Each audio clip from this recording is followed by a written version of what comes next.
Universitas Andalas.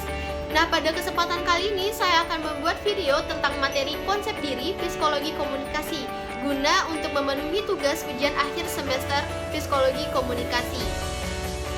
Nah, sebelum pembahasan lebih lanjut mengenai konsep diri, apakah teman-teman sudah tahu apa sih konsep diri itu? Nah, jadi konsep diri adalah suatu pandangan terhadap dirinya sendiri berdasarkan tingkah laku yang sudah terjadi ataupun berdasarkan pengalaman-pengalaman yang sudah ia alami semasa hidupnya. Nah, tidak lupa juga bahwa konsep diri ini juga bisa berdasarkan dari pandangan atau penilaian orang lain terhadap diri kita sendiri. Bagaimana perilaku kita, bagaimana sifat kita, jadi orang lain juga berhak menilai bagaimana kita bersikap. Selanjutnya, dari konsep diri ini juga terdapat beberapa karakteristik. Yang pertama yaitu yakin dan percaya bahwa setiap permasalahan yang datang kita dapat menyelesaikannya. Karena menurut saya, setiap orang memiliki masalah dan setiap orang juga memiliki berbagai banyak macam cara untuk menyelesaikan permasalahan tersebut. Karena jika saya memiliki masalah, orang lain tidak dapat menyelesaikan permasalahan saya dengan cara dia. Karena saya memiliki cara tersendiri untuk menyelesaikan permasalahan yang sedang saya hadapi. Dan begitupun sebaliknya, saya juga tidak bisa memberikan bagaimana cara saya menyelesaikan masalah kepada teman saya. Karena permasalahan yang ia hadapi dengan permasalahan yang saya hadapi itu sangat berbeda. Dan penyelesaiannya pun sesuai dengan cara kita masing-masing. Nah, selanjutnya yaitu cenderung bersikap rendah hati dan percaya diri dan selalu beranggapan bahwa semua orang itu setara.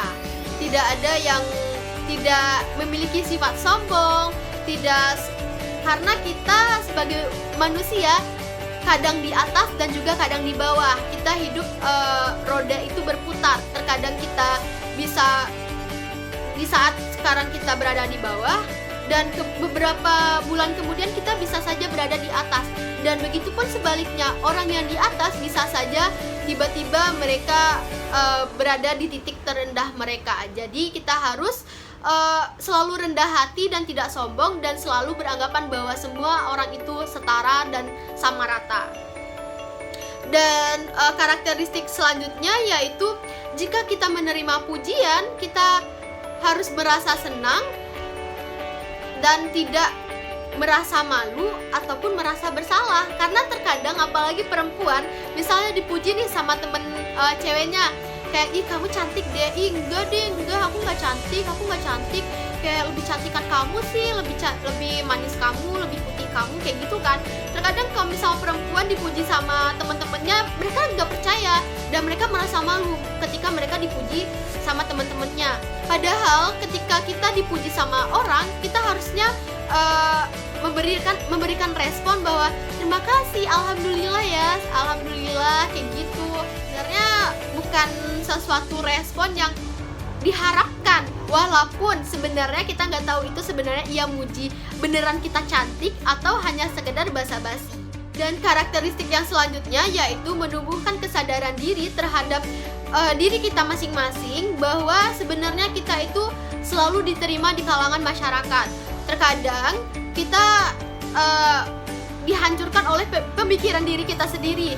Kita berpikiran bahwa kita tidak diterima di kalangan masyarakat tersebut, ataupun orang-orang merasa tidak nyaman berada di dekat kita. Padahal itu hanya pemikiran kita saja. Orang-orang yang ada di sekitar kita pun sebenarnya fine-fine saja kita berada di lingkungan tersebut. Nah, yang terakhir, karakteristik yang terakhir yaitu selalu introspeksi diri dan berusaha untuk menjadi yang lebih baik. Kenapa sih introspeksi diri itu sangat-sangat penting di dalam kehidupan kita?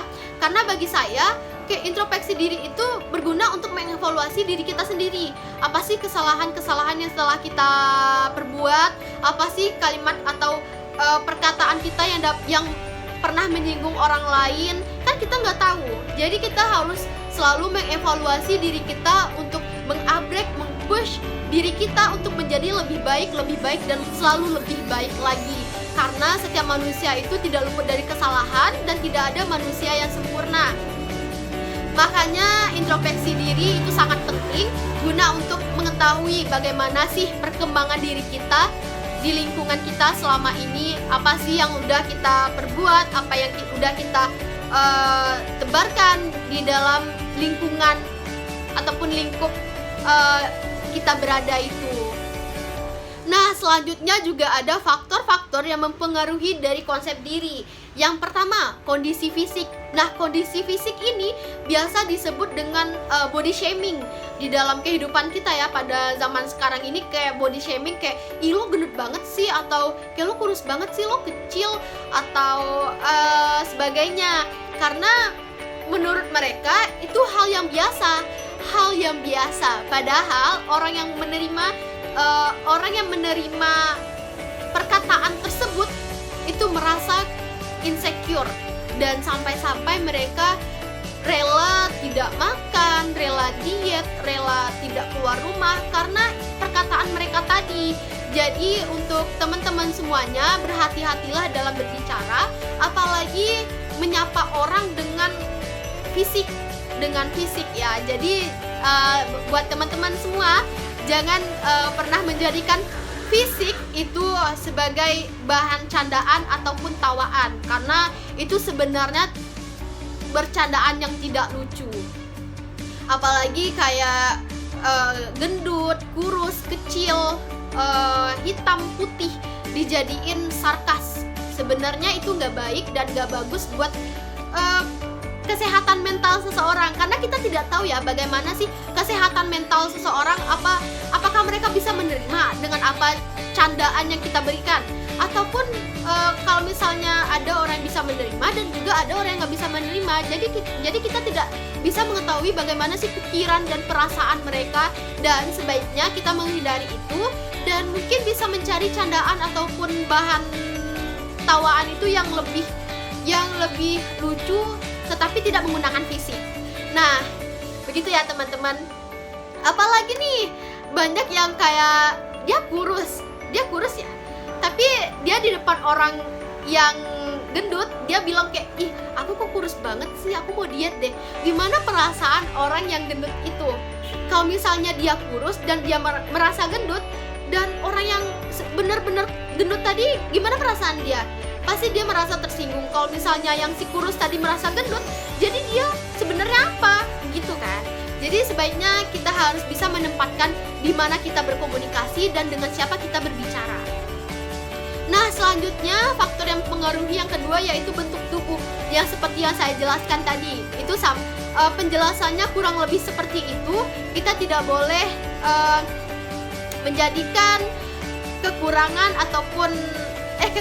seseorang untuk dijadikan bahan tawaan ataupun bahan candaan di circle kita. Nah, selanjutnya itu nama dan julukan. Biasanya nih, nama dan julukan, orang-orang pada manggil kayak, ih itu tuh si kurus, atau itu tuh si gendut, kayak gitu kan.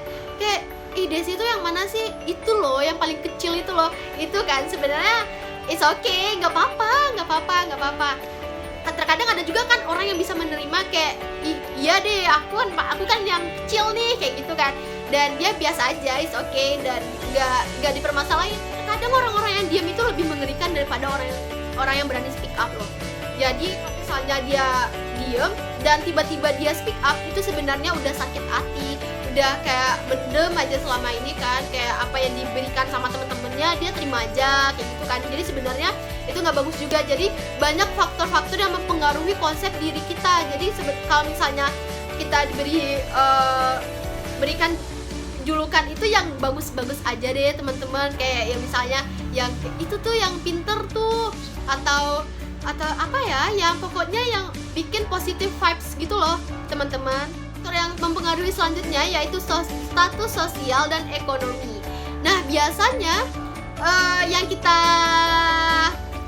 kita lihat di lingkungan kita sehari-hari yaitu orang yang status sosialnya lebih tinggi dan ekonominya lebih mencukupi, itu biasanya dihormati, disegani, dan orang-orang pada kenal nih sama orang tersebut.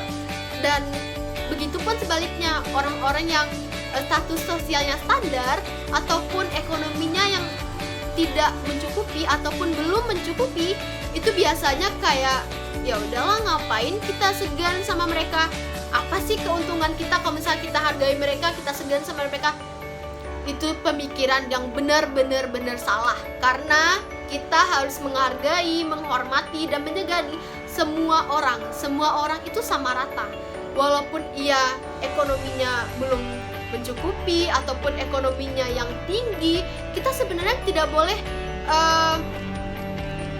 memisah-misahkan status sosial tersebut, karena kita tidak tahu kan, kalau misalnya di saat kita membutuhkan seseorang, gak selalu orang yang berstatus sosial tinggi dan ekonomi tinggi yang akan membantu kita.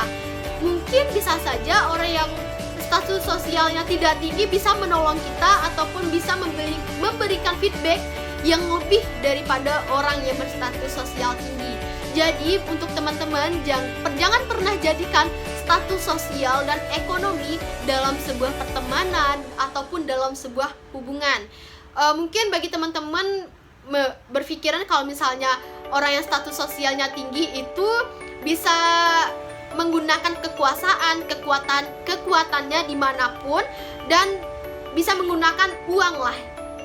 Kasarnya mereka bisa menggunakan uang untuk melakukan apapun yang mereka inginkan.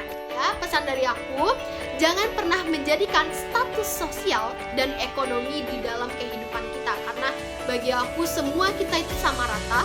Kita sama-sama makan nasi, kita sama-sama diciptakan dari tanah. Jadi begitu ya teman-teman. Dan selanjutnya dukungan sosial.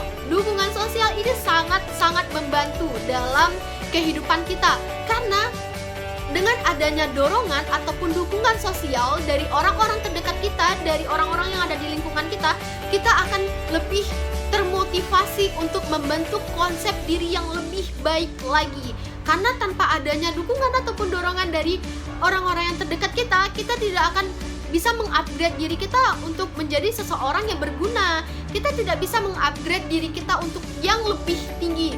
Kita tidak bisa bersosialisasi dengan orang. Kita tidak bisa membentuk konsep diri untuk diri kita sendiri. Jadi dukungan dan dorongan sosial itu sangat-sangat penting.